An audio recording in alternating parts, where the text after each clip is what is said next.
I slapped the card down into position with a laugh. Ha! Blackfire versus your Frost Giant, meaning fire and ice alignment for ×2 with a base attack of 600 ×3 and an AoE for your entire side. I win! Alan groaned and spread his remaining cards out on the ground. No fair. Since when do you have a Night Dragon card? He complained, reaching out to pick it up. I snatched the card up from the board before he could touch it. Since last week, I said smugly. Strongest card in the game, and only 5 remain. There is no way you can beat me now. Alan was still trying to get a peek at the card, leaning across the board while I held the card triumphantly over my head, out of reach. How much did that even cost you? Only $50, I said before adding grudgingly, in tax. Oh my gosh, Alan stared at me. That's insane.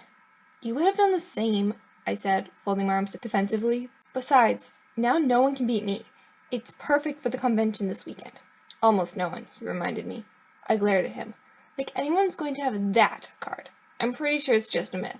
Who makes up myths about Nightvale cards? The same people who spend lots of money on them, I said in a patronizing baby voice, picking up my cards from the board and placing them back in my deck. Alan made a face and began to gather up his deck. And don't even think about complaining on how you lost. Come this weekend, you'll have lost the official champ. He glanced up at me. You really think you can win the tournament? Duh. I rolled my eyes and folded my board up.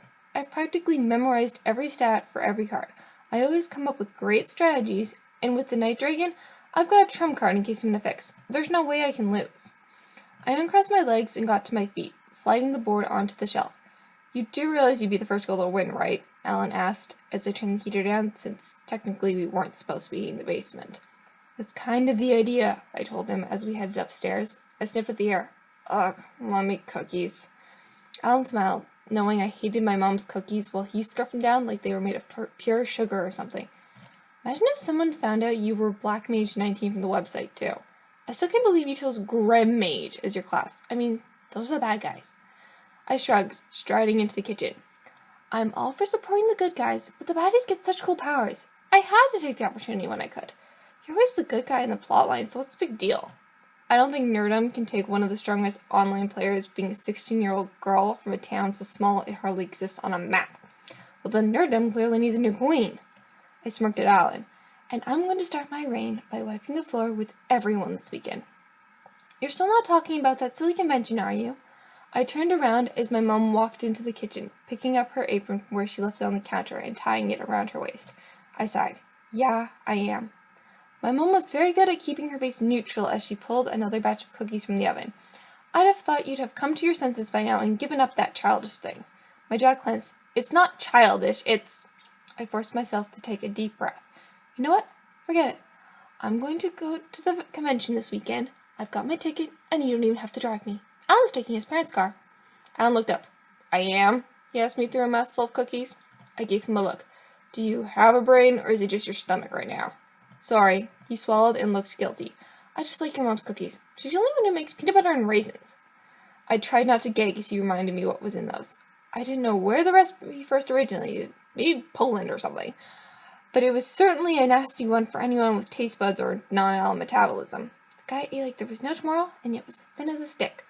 I didn't even realize so many girls would want that. My mom slid more cookies in front of him. You're welcome to have more. Goodness knows no one else in this house eats them. She gave me a pointed look. You know, I said sweetly, you wouldn't feel offended if you didn't make them for us to not eat. Sorry, Mom, but they're gross. They're my grandmother's recipe, she reminded me, sounding scandalized. Sometimes it was like she was an alien. That doesn't mean I'm gonna like them, I said. I tried to give her a smile so she wouldn't feel too bad and turned to Alan. So remember, you've got to pick me up by 7 on Saturday morning. And don't forget, or do I have to write on your arm again? It's the Nightvale convention. I'm not going to forget, he assured me. And I only forgot to give you a lift home 1 time. Let it go. Maybe. After this weekend at the earliest. I grabbed his wrist. Now come on.